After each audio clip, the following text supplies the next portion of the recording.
Well, I have the privilege and pleasure of being with Francis Friedman of Time and Place Strategies. Hi, Joyce. Hi, Francis, my good friend and my colleague who knows all. So my question for you today is, we're halfway through 2009, and as exhibitors are looking at their calendars for the rest of 2009 and into 2010, what should they be thinking about?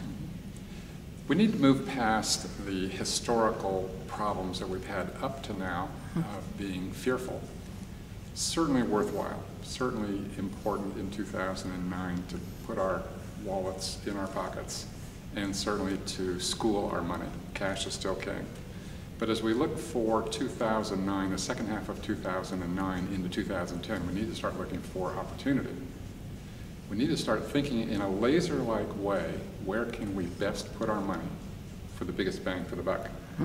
And I think from an exhibitor's perspective, they also need to be thinking about putting the A-team to work at their trade shows. I need to scold them. Okay. And say that they have not brought the A-teams to the shows.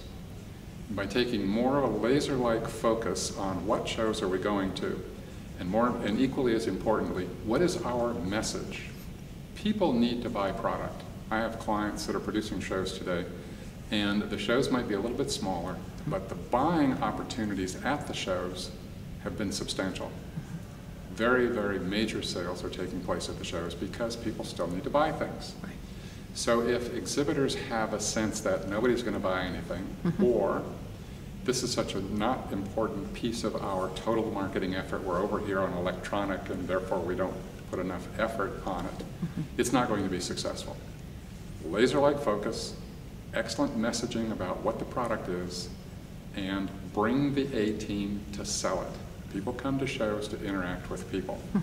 Bring your A-team. Bring people that have a personality. Bring people who are enthusiastic for your customers. Look for the growth sectors, especially going into 2010. The economy is coming along in small sectors in certain places. Understand your sector, see where the growth opportunities are, step in behind it, and look for success. The other thing that they need to understand is that purchase cycles are extending. The trick now is to get into the purchase cycle, even though it may not be funded for an additional period of time after you make the sales presentation. So, for example, if somebody has a purchase cycle of 3 months after a show, in this environment that might extend to 6 months after a show. But you need to be in the purchase cycle. Work the show to get specified into the RFP so people will buy your product when funding is available. So you establish that relationship at the show. At the show, exactly. Or enhance it at the show. Or enhance it at the show, because most companies today are marketing electronically also.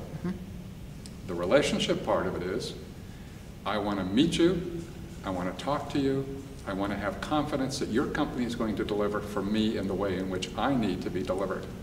That dialogue at a trade show is very important. It moves the sale to the next step, which is I'm ready to put your brand, your product, by brand name into my RFP, subject to the treasurer of my company approving the funding.